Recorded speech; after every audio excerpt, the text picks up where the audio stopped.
So we started talking about regression in the last section, and it's kind of helpful to understand what regression is. So imagine if you had a scatter plot with points that had a positive correlation.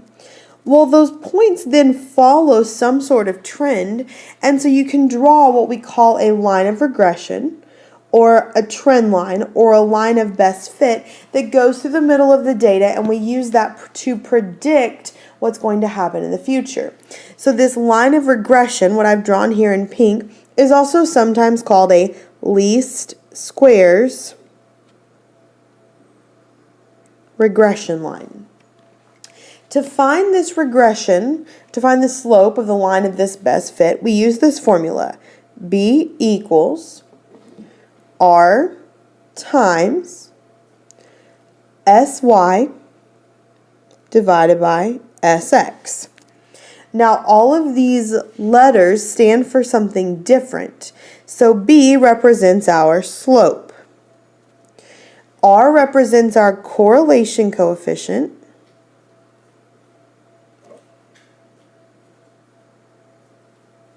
And our last two, our SY and our S sub Y and our S sub X, stand for the standard deviation of Y and the standard deviation of X. Our standard deviation is how far these points on average deviate or are not on the line. So we can also create a formula to find the y-intercept for a line of best fit. So this formula I'm going to write on the next page is A equals bar Y minus B bar X. And again, each of those stands for something. A in this case represents our y-intercept. Bar Y is the mean or the average of the y's. Our B stands for our slope, which we can find using the previous formula. And bar X is going to stand for the mean or the average of the x's. So we can actually use Microsoft Excel to find out the regression line of some data points, but you can also do this in the graphing calculator, and that's probably going to be the best option for you. So if you're going to do this in the graphing calculator, remember that before you get started, you have to go to your catalog, and you have to turn your diagnostics on. So if you're going to use your calculator to find this information, you have to turn your diagnostics on. So if you were to put some information in, some data in, and this is what you came up with when you did your linear regression, it's going to give you all these numbers. And so your slope of this line is going to be B. 0.45456 7 and 8 9 3 3. You could continue writing if you wanted to, but we're going to approximate it there. And the y-intercept of this would be the A value in this case, negative 3.67239. So that would give us our slope and our y-intercept. So we are actually going to find the least squares regression equation for the following data. So we're going to put this in our calculator in stat edit. So we're going to go to Stat, Edit. You're going to put X's in L1 and our Y's in L2.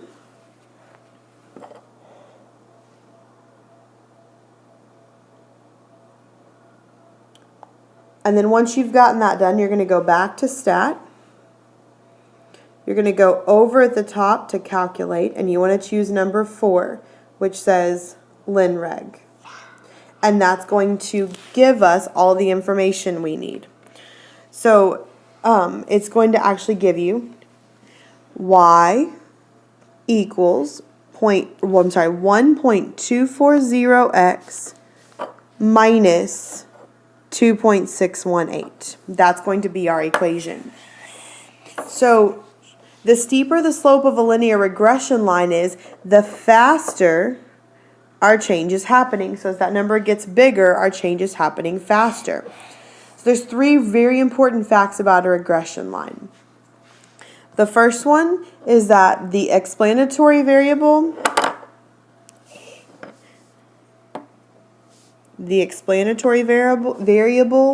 is the x value, and then our response variable are the y's. The second thing you need to know, if the slope of a regression line is positive, so the slope of a regression line is positive, that means that the correlation is positive.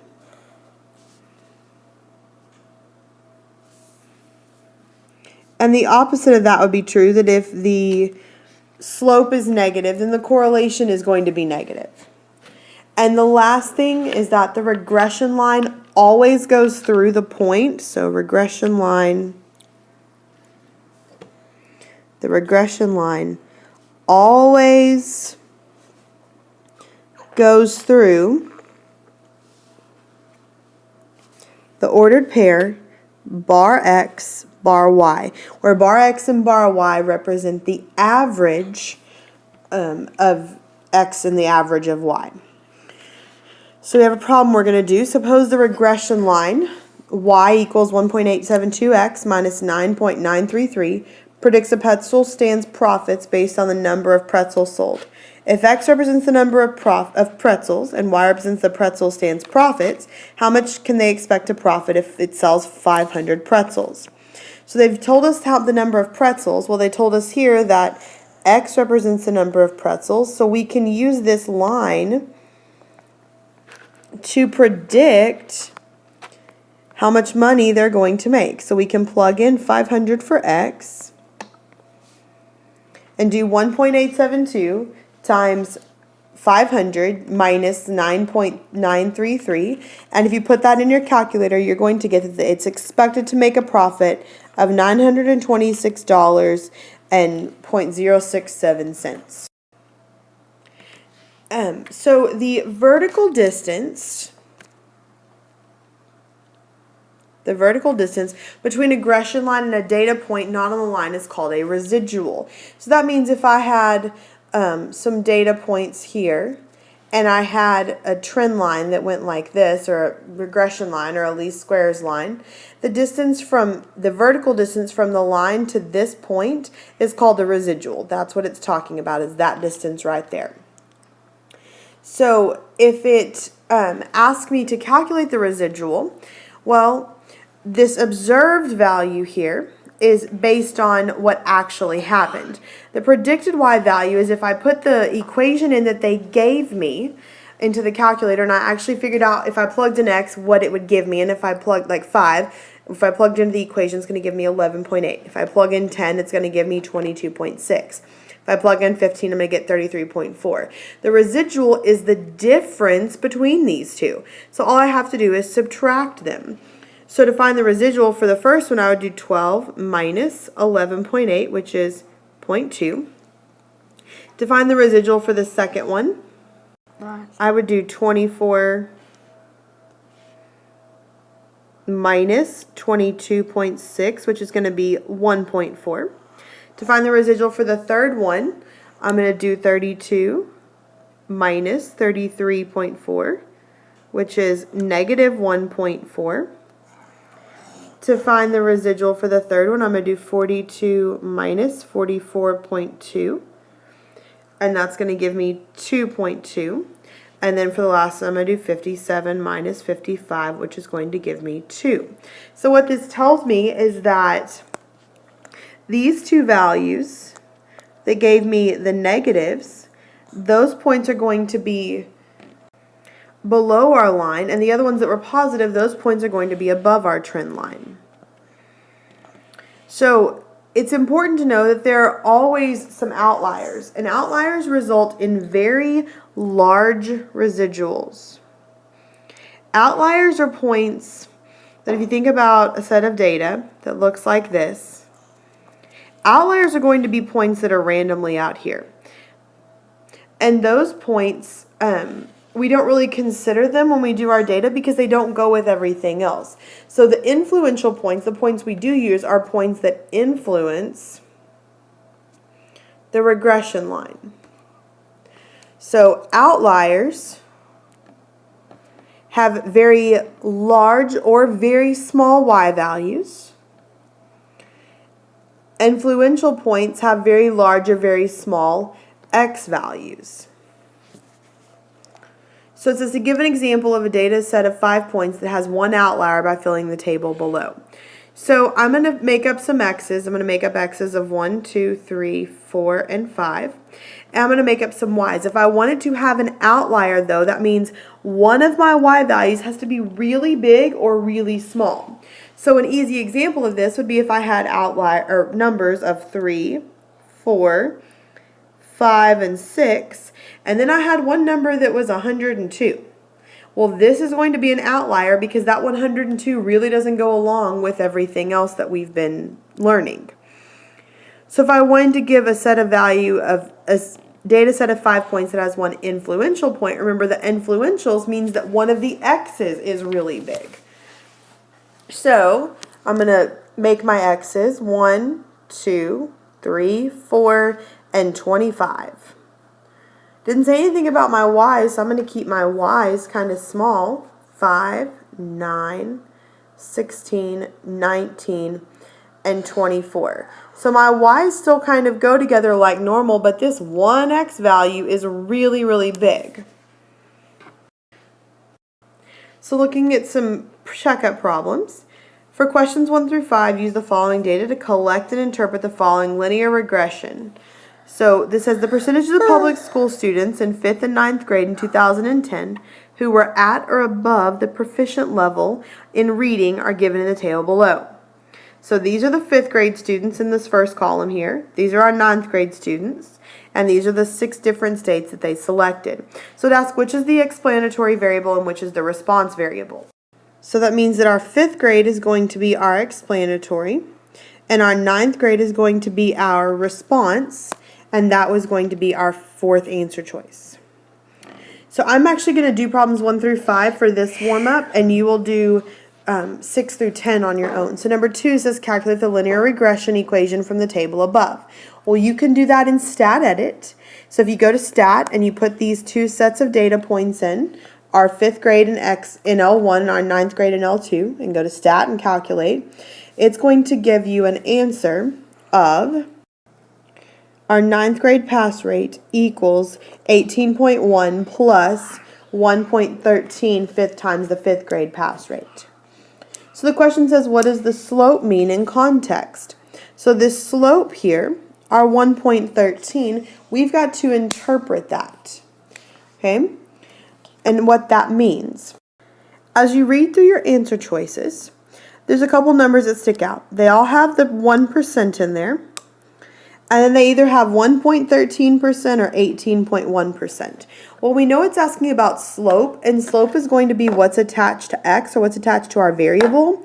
So our slope is 1.13, which means it can't be the 3rd answer choice or the 4th answer choice. So we've got to decide for every 1% increase in either 5th grade or 9th grade, the predicted passing rate for the other grade is going to increase.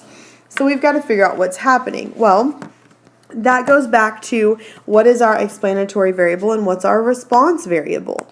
So the explanatory variable is the one that's affecting the response variable. So in this case, our 5th grade passing rate is affecting the 9th grade passing rate, which means the correct answer is the first one, that for every 1% increase in 5th grade, the 9th grade pass rate will increase by 1.13. So number 4 says if Idaho had a 5th grade pass rate of 38% in 2010, what is the predicted pass rate for 9th grade? Well, they told us that our formula was 9th grade equals 18.1 plus 1.13 times the 5th grade. and they've given us a 5th grade passing percentage of 38%, or 5th grade passing rate of 38%. So that'd be n equals 18.1 plus 1.13 times 38. And then we can plug that in our calculator and see what it's going to give us. Well, when we do that, it's going to give us a value of actually 61. So our 9th graders would expect to have a 61% passing rate.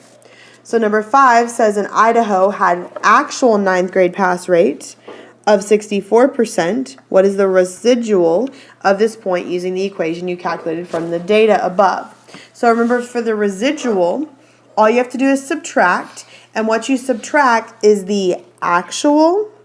For the residual, it's the actual minus the predicted. You may want to write that down. For the residual, it's the actual minus the predicted. So that would be 64 minus 61, which would be 3. So that would be our residual. So you're going to do 6 through 10 on your own.